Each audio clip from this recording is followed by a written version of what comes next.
The Nazi Roots of the Brussels EU, read by Alan Taylor Shearer. Taken from RadioFreeUK.org, Chapter 1, Summarizing the Evidence. Democracy turns into dictatorship. How the European Union is controlled by corporate interests.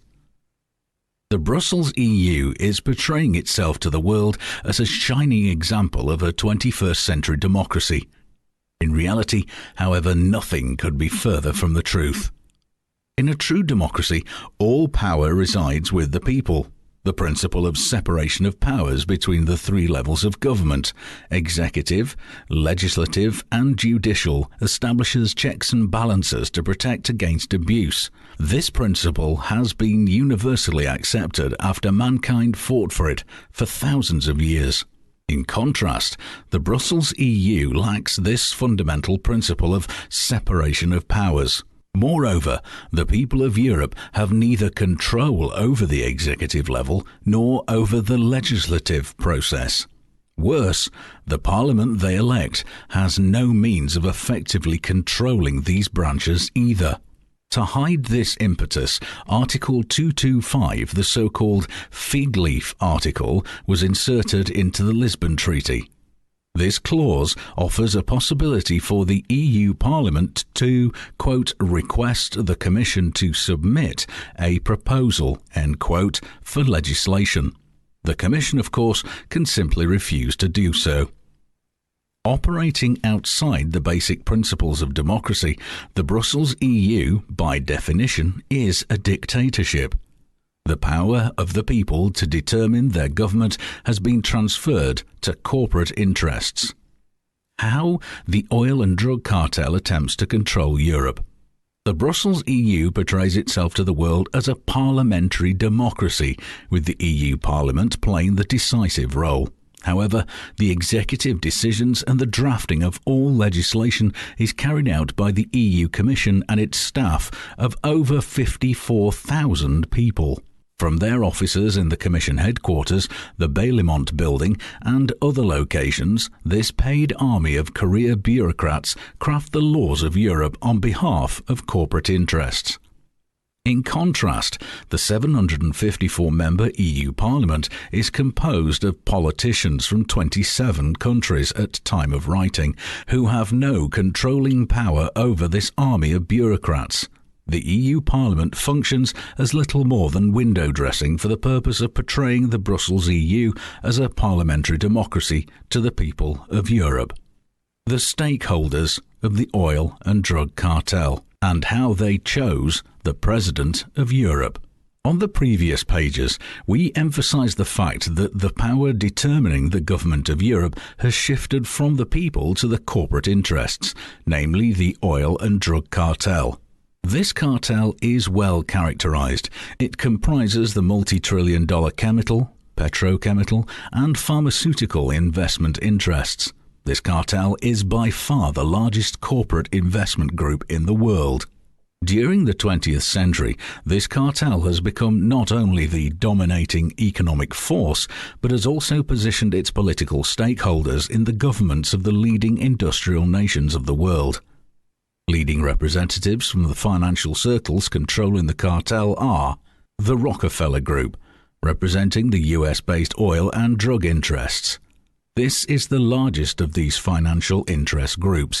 Built from the 19th century monopoly of the Standard Oil Corporation, it now controls dozens of chemical, pharmaceutical and oil multinationals around the globe. One of its most prominent ambassadors in recent decades has been Henry Kissinger. Germany and France, the leading export nations of chemical and pharmaceutical products in Europe. The group has its roots in the late 19th century and comprised Bayer, BASF, Hoist, and later their infamous IG Farben cartel. Their modern-day successor companies are the leading investment businesses in Europe today and have been instrumental in building up the Brussels EU. As was widely covered in the media at the time, just days before his appointment, EU President Rompuy was invited for his presidential job interview by the Bilderberg Group, an elite circle of US-European corporate interests under the control of David Rockefeller and chaired by the ex-EU Commissioner and drug lobbyist Etienne de Voynen, ending democracy and returning to medieval times. For the disbelieving, it may be helpful at this point to summarise the selection process for the first President and Foreign Minister of the Brussels EU. 1. The people of Europe were excluded from the decision-making. 2. The new royals of Europe were selected by an elite circle of corporate interests. 3. The selection ceremony took place in a lavish, aristocratic setting at the Palace of the Valley of the Duchess on the outskirts of Brussels. 4. French President Sarkozy, Nicolas Paul Stéphane Sarkozy Dinaga Bokassa, the offspring of a petty aristocrat, was the master of ceremonies. 5. The Queen's crown was bestowed upon Baroness Catherine Ashton. 6. The King's crown went to another person whose name reflects aristocratic descent, Herman von Rompuy. Van Rompuy will act as an interim monarch until such time as, possibly triggered by an international crisis, the petty aristocrat himself assumes the throne. In fact, the EU system of governance reverses all democratic achievements of European civilization over the past 1,000 years and throws the entire continent back to medieval times when autocratic monarchs ruled Europe outside of any democratic control. Did the people of Europe give up centuries of democracy voluntarily? For the oil and drug cartel, the Brussels EU is merely an operative base from where it intends to conquer the world using political, economic and, if necessary, military force. Towards this end, the cartel is currently trying to export the undemocratic construct of the Brussels EU to other regions of the world. The African Union is already being modelled after the Brussels EU, including an AU Commission. The political stakeholders of the cartel are deceptively parading the Brussels EU as a model of 21st century democracy and peace.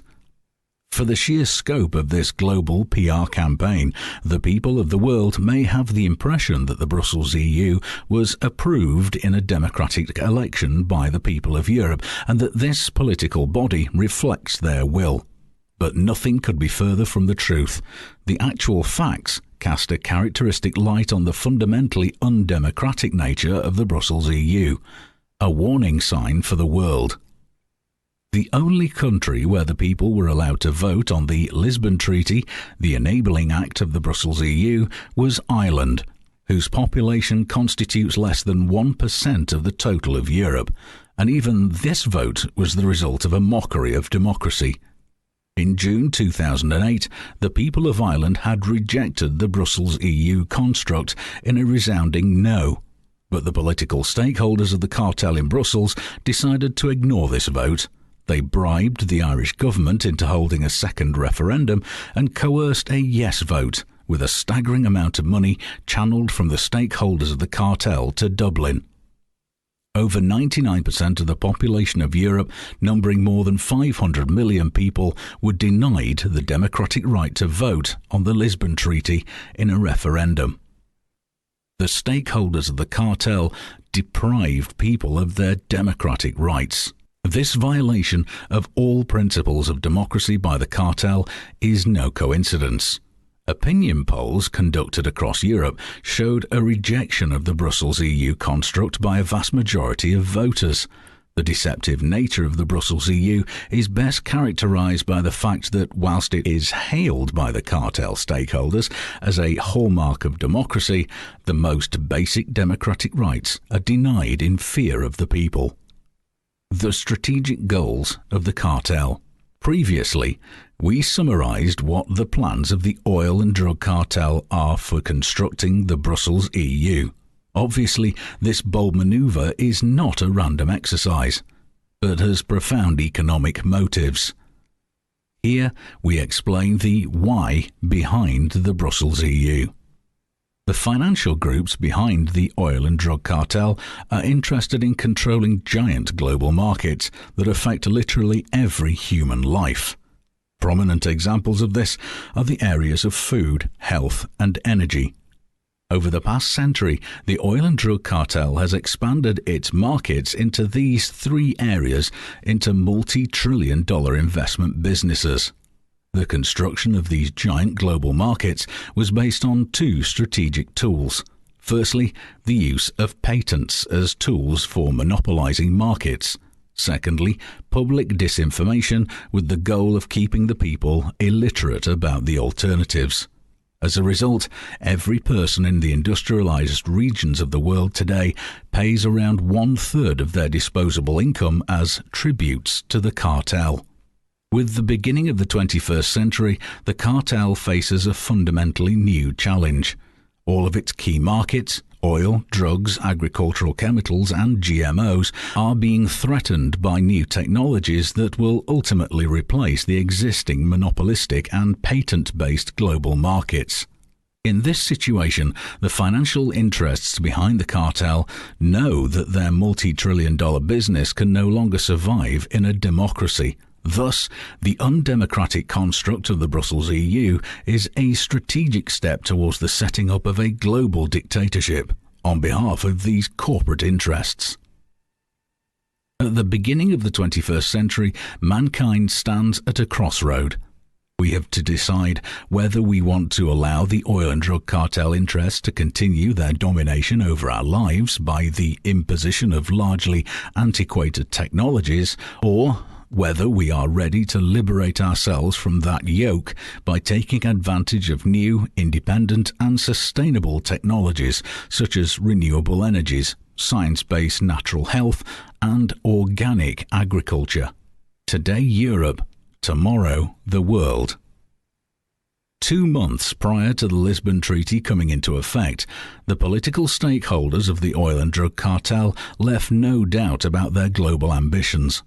On October 7, 2009, the Daily Telegraph newspaper in the UK published an article titled "EU Draws Up Plans to Establish Itself as World Power." If the cartel gets its way, the Brussels EU will be a mere stepping stone towards the cementing of its economic and political conquest of the world. According to the Telegraph article, the first embassies of this undemocratic construct were being planned for strategic locations, namely New York, the seat of the United Nations, Addis Ababa, the seat of the African Union, and Kabul, an area of interest due to the ongoing war in Afghanistan, even before the Lisbon Treaty had come into effect. But long before the Lisbon Treaty had ever been drafted, the cartel was trying to export the political construct of the Brussels EU as a model to expand its control over other continents. The African Union.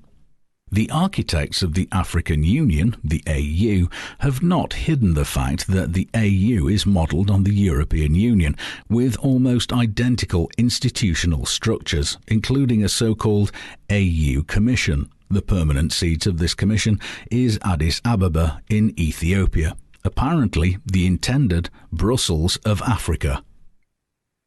ASEAN. In 2009, leaders of East Asian countries announced that they had laid the groundwork for an EU-style bloc that will cover half the world's population. Their plans echoed similar ones outlined by Australian Prime Minister Kevin Rudd in 2008. Enforcing drug patents as a key element of global economic control. Historically speaking, global wars have been fought using guns and bombs, with the goal of conquering and controlling other countries. Today, however, the key tools to achieve global control are economic and legal instruments, which are used as a means of conquering not only governments and economies, but also, ultimately, societies and people. The key economic tools of the Brussels EU are patents, in particular patents on chemicals, pharmaceutical drugs, genetically modified seeds, and other high-tech products. Of these, the most lucrative of all are patents on pharmacological drugs. In 2008, for example, total global pharmaceutical sales amounted to $773 billion, an amount that surpasses the combined gross domestic product, or GDP, of the world's 100 poorest countries. As such, it's obvious that when choosing the EU's first foreign affairs minister, the cartel would pick somebody who had experience in this field. Catherine Ashton, in her previous role as EU Trade Commissioner, played a central role in the repeated seizing at European ports of pharmacological products being shipped from India to Africa and Latin American countries. The only reason for these seizures?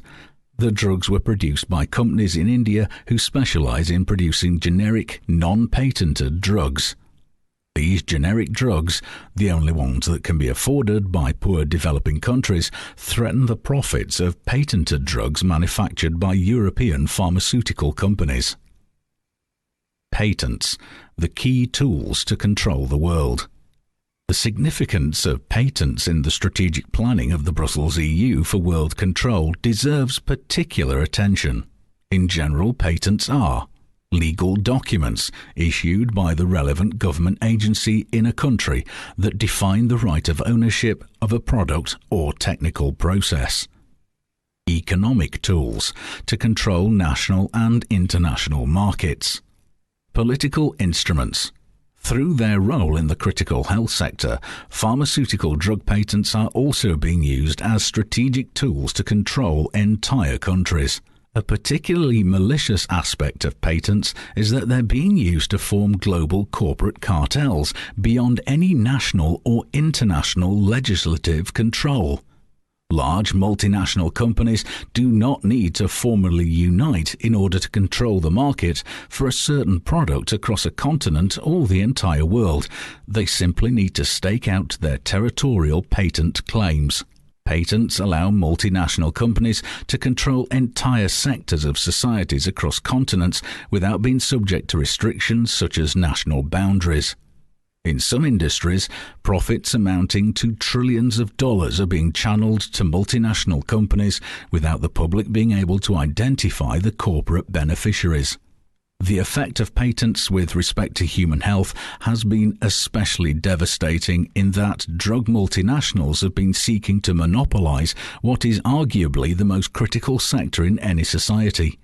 As a result, for decades, mankind has been prevented from having access to non-patentable medicine that is more effective, safer, and more affordable in the fight against today's most common diseases. To coordinate their global claims, these multinational companies have established a central cartel office, the Brussels EU. The key beneficiaries from the Brussels EU.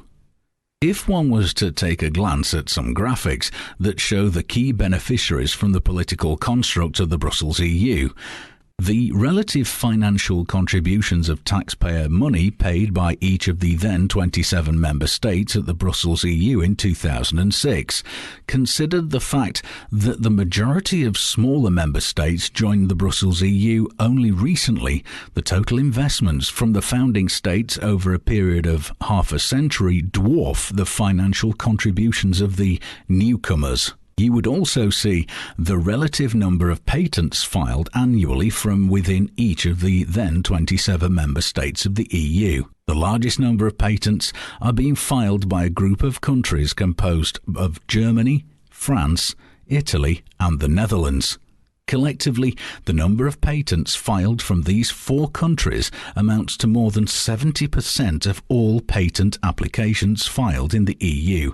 That's more than double the number from the other 23 countries taken together.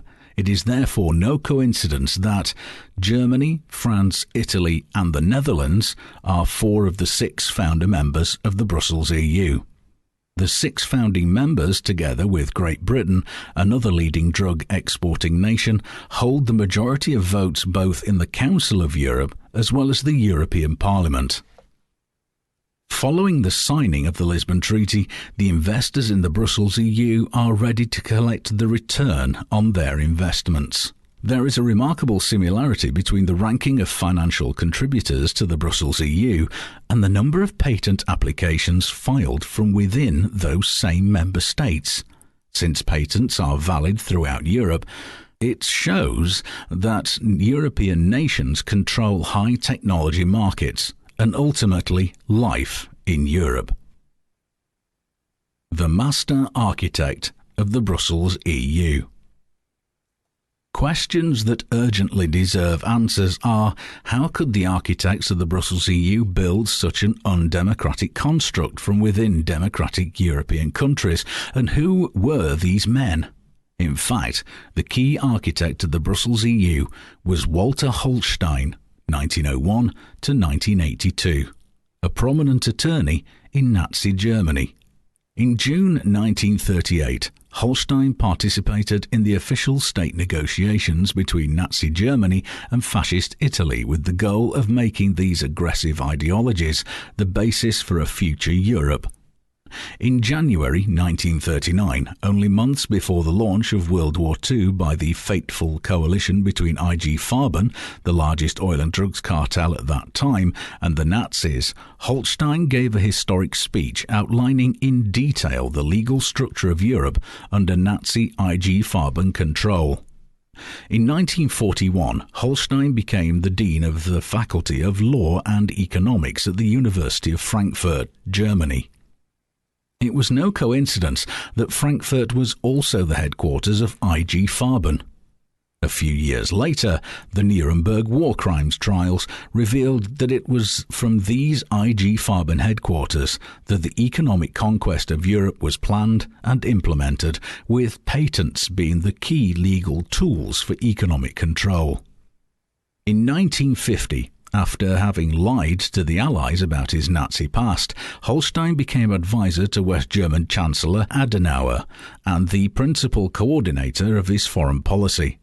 As a result of his previous extensive experience in the planning for a Europe under the control of the cartel and the Nazis, he became the key architect of the Brussels EU. On March 25, 1957, Holstein was one of the 12 signatories of the Treaties of Rome, the founding document of the Brussels EU.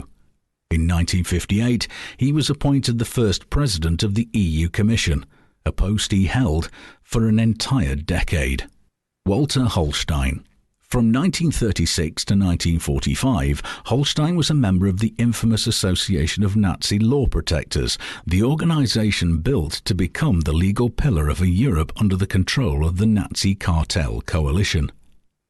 Between 1941 and 1945, Holstein was professor of law and economics in Frankfurt, the headquarters of the world's largest chemical cartel and main Nazi financiers, IG Farben.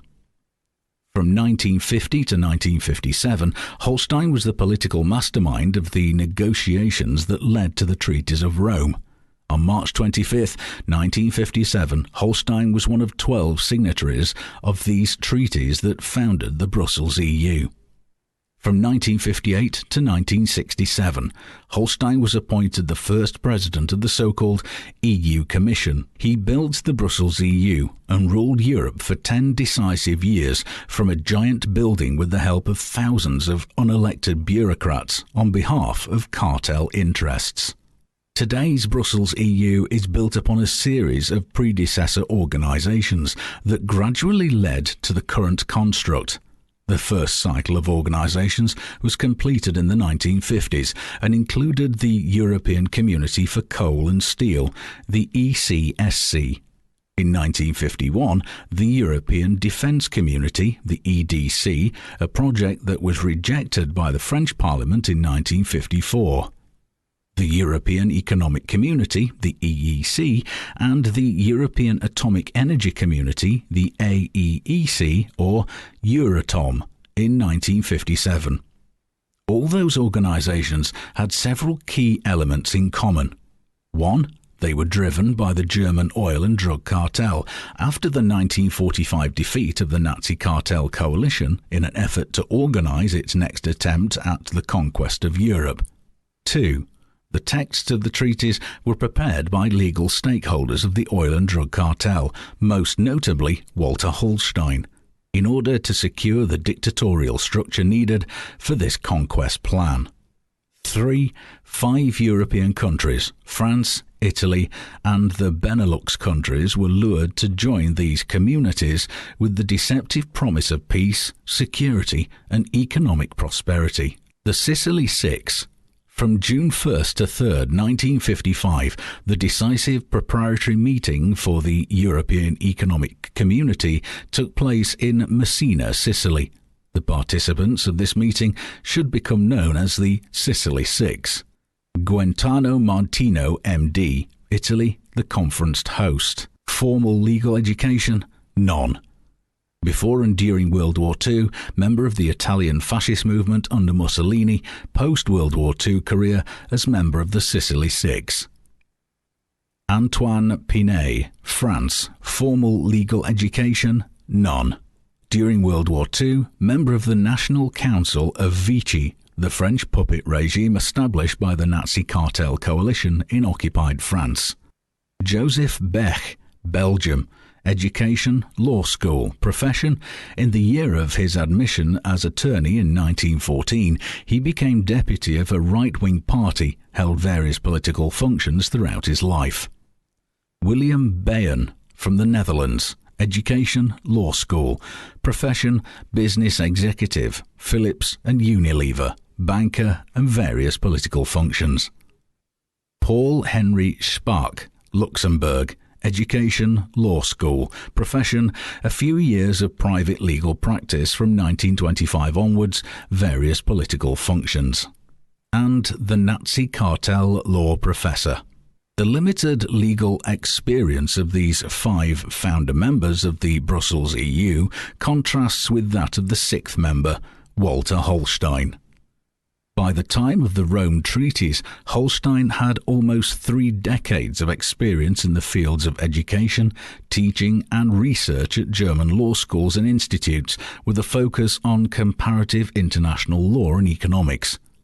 Education at the law schools of Bonn, Munich, promotion to Doctor of Law at the University of Berlin, elite training in comparative international law at the Kaiser Wilhelm Institute in Berlin, financed by the IG Farben cartel.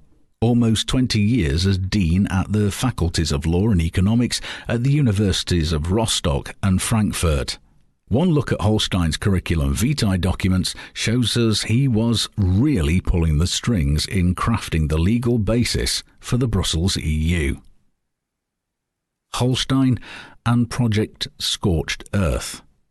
How could Holstein, with his dark background in the Nazi cartel history, become the chief architect of the Brussels EU and the first president of the EU Commission? The answer to this question is strikingly simple. Firstly, Holstein had to lie to the Allied High Command in post-war Germany about his membership of various Nazi organizations.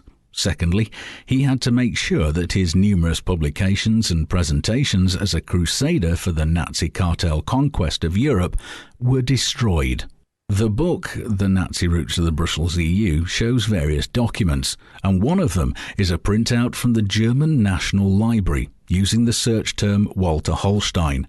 This, the most comprehensive online library in the whole of Germany, lists the following publications by him. Before 1933, the year the Nazi cartel coalition seized power in Germany, one finds one single publication.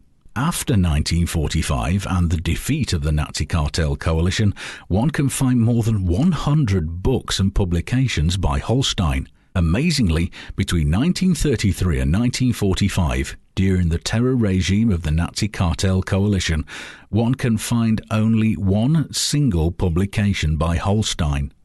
This absurdly short list of one publication in 12 years deserves an explanation, especially considering the fact that during the period Holstein was dean of the law faculty of 2 major German universities.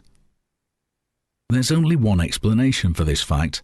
Holstein and his cartel accomplices had tried to make sure that none of his speeches and publications as an advocate for the Nazi cartel coalition and its takeover of Europe survived. This policy of scorched earth was a precondition of the political rise of Holstein to become the founding father of the Brussels EU. To answer the question, who is the real Holstein for the people of Europe, well, we've included a special chapter about him. The cartel's patent expert, C.F. Uffels. Obviously, Holstein was not alone in his role as the chief architect of the Brussels EU. He surrounded himself with legal technocrats who had already been instrumental stakeholders of the Nazi cartel coalition prior to 1945. Since the key tools of the cartel to secure its future control over Europe were patents, it's no surprise that Holstein chose as his right-hand man an expert on patent law. During the Nazi regime, Carl Friedrich Uffels had been the leading court expert on the Import Patent Court in Frankfurt, Germany, the city of the IG Farben headquarters. In this role, Uffels was familiar with all patent disputes relating to the spoliation by the IG Farben cartel of the chemical industries in the conquered countries of Europe. This fact qualified him, of course, as an accomplice to the cartel's next attempt at the conquest of Europe. The 1946 Allied Denazification Questionnaire reveals that Uffels was a member of the Nazi Party, the NSDAP, with the membership number 2399061. Because of his Nazi past, the Allied Security Office in 1947 classified Uffels as follows, quote, "This individual was previously found unemployed by military government for any position above ordinary labour," end quote. However, Holstein's judgment of Uffels was in direct contrast to that of the Allied office. Together with Gerhard Schneidmeier, a member of the notorious Schneidmeier clan of Nazi lawyers, Holstein promoted Uffels within 1 year, 1949, to doctor and professor of law at the University of Frankfurt. 1 year later, in 1950, Holstein appointed Uffels to the position of ambassador in Brussels and his right-hand man for the construction of the Brussels EU. Politically reliable cartel Nazi becomes founding father of the European Court. On December 17, 1941, the Nazi Party head office in Frankfurt, in an official letter to the rector of Frankfurt University, attests that C.F. Uffels is a politically reliable Nazi. Only 16 years later, this devoted stalwart of the Nazi cartel coalition signs the Statutes of the European Court of Justice as a principal architect. We, the people of Europe, have to realize that the foundation of the European Court of Justice, the highest legal organ of today's Brussels EU, has been crafted and signed into law by stakeholders of the Nazi cartel coalition, including registered Nazi Party members. For half a century, the cartel was able to suppress the appalling charade of its political stakeholders. Now that the truth is finally out, however, the democratic legitimacy of the Brussels EU is gone. No democratic organisation and no voter can ignore this criminal past. IG Farben and the criminal history of the German chemical cartel. Who were the cartel interests Holstein, Uffels and their accomplices in grey suits served? The IG Farben cartel was formed in 1925 by Bayer, BASF, Hoist and a few smaller German chemical companies. It was the world's largest company in the emerging fields of dyes, Farben in German, chemicals, pharmaceuticals, plastics and other patented synthetic products. With tens of thousands of patents, IG Farben was the world's largest patent holder at the time. The only step missing for world control was the extension of its patents to monopolize the giant emerging markets of patented synthetic products throughout the rest of the world. As early as 1904, Bayer chairman Karl Duisberg had already called for the formation of such a cartel, setting the explicit goal for the German chemical industry to, quote, rule the world. Towards this end, Bayer and BASF and other German chemical companies were instrumental in supplying explosives and poison gas to the German Imperial Army to launch World War I. In 1918, due to the heroic efforts of the world community, the German army was defeated, and the first attempt of the German chemical cartel to achieve world conquest had failed. But the cartel did not give up.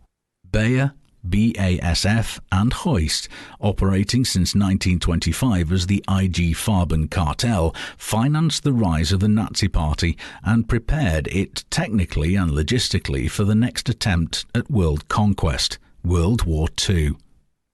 By 1942, the chemical industries of half of Europe were under the control of the IG Farben cartel. In 1945, the second attempt for the world conquest also failed.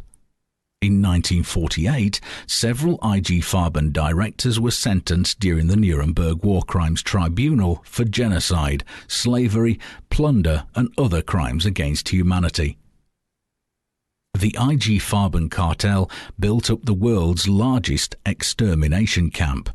In return for financing the rise of the Nazis and equipping them for World War II, the IG Farben cartel was the primary economic beneficiary from the conquest of Europe. An example of the close collaboration between Farben and the Nazis was the Auschwitz concentration camp. Financed with a credit of 1 billion Reichsmark from the Deutsche Bank and Dresdner Bank, IG Farben built the largest industrial complex in the world at that time in the Polish city of Auschwitz. The IG Auschwitz plant was to produce the synthetic rubber, gasoline and other chemicals for the Nazi IG Farben conquest of Russia and Asia. For the construct of this giant plant, the nearby Auschwitz concentration camp was extended and became the world's largest slave labour and later extermination camp.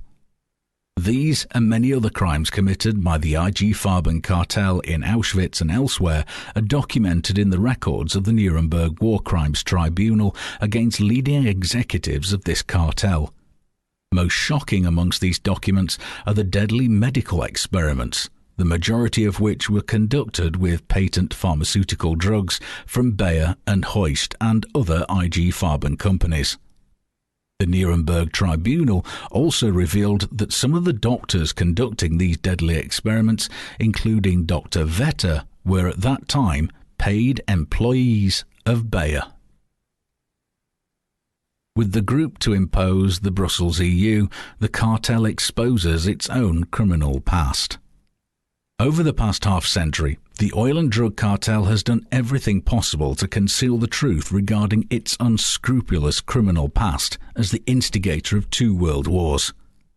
For more than 6 decades now, the stakeholders of the cartel have paid hundreds of billions of dollars for the cover-up, built media empires for the manipulation of public opinion, had history books rewritten and global news censored, financed and raised generations of politicians from left to right in dozens of countries, placed gatekeepers in important academic disciplines including science, medicine, history, political and social sciences, as well as other key areas of society such as churches and trade unions, etc., and mercilessly hunted those who dared to break the silence. All of this happened for one reason only: to hide the cartel's criminal past until it had successfully completed its 3rd attempt at the conquest of Europe, which, this time round, it intends to achieve via the Brussels EU. The cover-up of the largest crime in history, the cartel's role behind World War II, has cost the cartel hundreds of billions of dollars over the past half-century.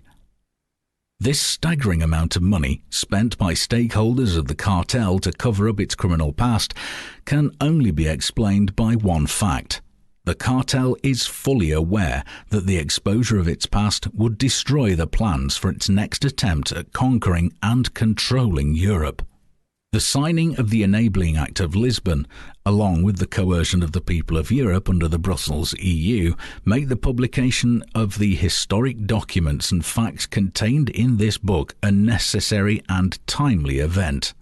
The spread of this information across Europe and the world will expose the cartel's role behind the Brussels EU and prevent the cartel from launching another attempt at world conquest. World War II Conquest War on behalf of the oil and drug cartel.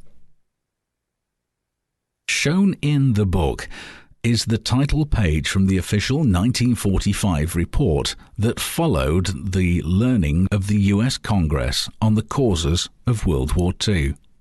It runs to over 100 pages and unequivocally proves that World War II was a conquest war conducted on behalf of the oil and drug cartel. The goal of World War II was the same as that of World War I, to control the multi-trillion-dollar emerging world markets in chemicals, petrochemicals, and pharmaceutical drugs. These official government documents were hidden away in archives for more than 6 decades, despite being key documents regarding the greatest crime in human history. They were not even published on the website of the US government. Now, finally, you can study them yourself at www.relay-of-life.org. Made public after 7 decades of silence. The war crime records of the cartel. We have obtained more than 50,000 pages from the official records of the Nuremberg War Crimes Tribunal against the IG Farben cartel, and for the first time in more than 7 decades, the authentic records, including the horrifying exhibits of this 1947-48 trial against the directors of Bayer, BASF and Hoist and other IG Farben companies, have been made public and are accessible online worldwide. When studying these historic records, you'll realize that you've been systematically deceived about the true cause of World War II, the largest crime in the history of our planet. For example, you'll learn that 1. World War II could not have taken place without the financial and logistical support of Bayer, BASF, Hoist and other IG Farben companies, the world's largest chemical and pharmaceutical cartel at that time. World War II was not primarily fought for national or financial reasons, but on behalf of the IG Farben cartel and its attempt to conquer and control the emerging multi-trillion-dollar chemical, petrochemical and pharmaceutical markets across Europe and the world. World War II was not the result of a perverted psychopath by the name of Adolf Hitler. In contrast, Hitler and the Nazi hooligans were the political and military puppets of the IG Farben cartel. According to the prosecution in the Nuremberg War Crimes Tribunals, World War II was the result of a coordinated technological, logistical, financial, political and military effort by what the prosecution called the marriage between IG Farben and the Nazis. The Auschwitz concentration camp was not the product of some SS lunatics, but a slave labour camp for IG Farben's giant industrial plant, IG Auschwitz, that was to produce the synthetic fuel and rubber for the conquest of Eastern Europe, Russia and Asia. The third attempt of the oil and drug cartel to conquer and control the world. When reading this book or listening to this audiobook, you may think that the startling information presented cannot be true, for if it were, you would surely have heard about it before. There is, however, a simple reason why you may or may not thus far have been aware of these facts. Since its 2 prior attempts at world conquest, World War I and World War II, had failed, the stakeholders of the cartel knew that the only way a third attempt could be successful would be if its involvement in the 2 prior attempts could essentially be eliminated from the memory of mankind. Otherwise, how else do you explain that more than 60,000 pages from the Nuremberg tribunals against the IG Farben cartel were hidden away for more than 6 decades in international archives?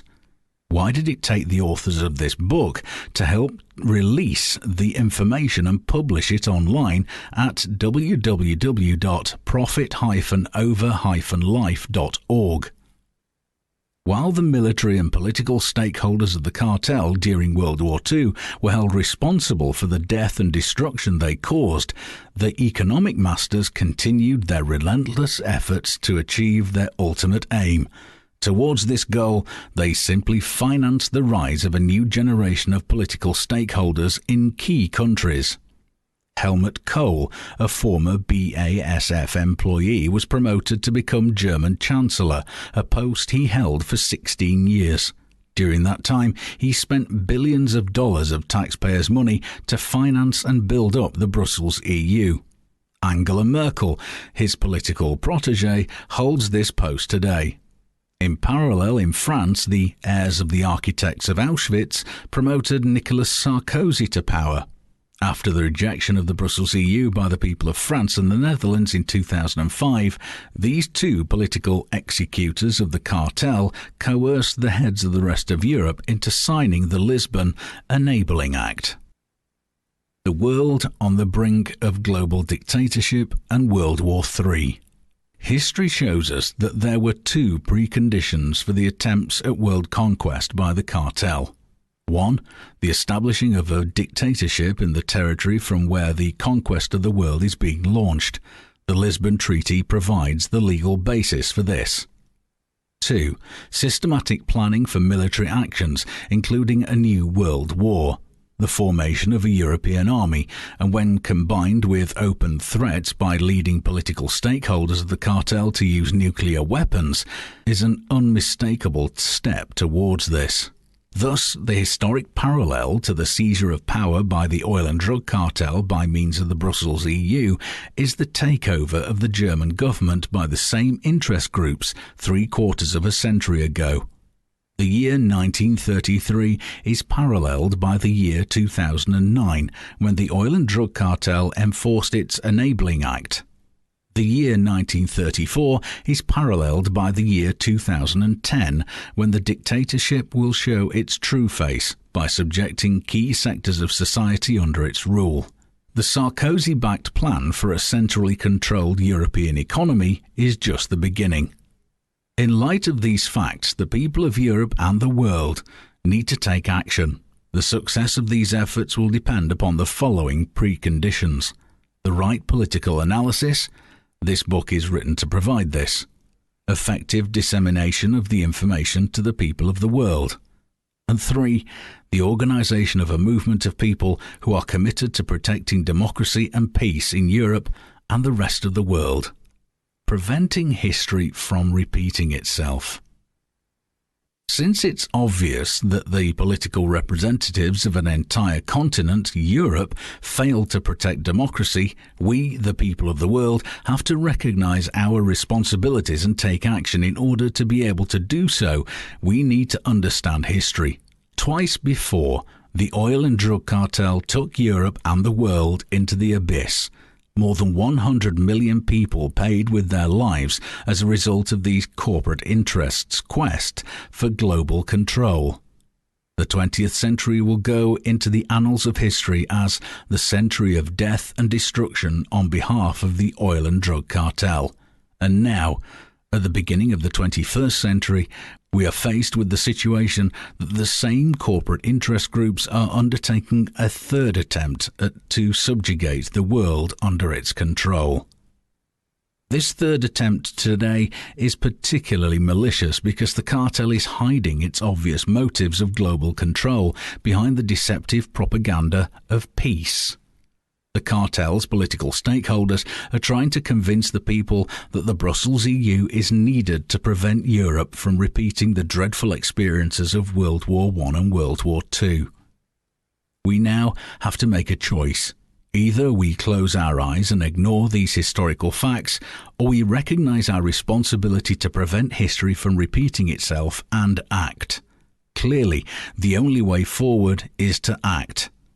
The first step to end centuries of deception that has kept millions of people illiterate about the real culprits behind the largest crimes in history is to share this information with others. Those who cannot remember the past are condemned to repeat it. George Santayana. In this opening chapter of the book, we confronted you with historical facts and information which you may never have heard about. We are aware that some of this shocking information is hard to accept, and we encourage you to conduct your own additional research.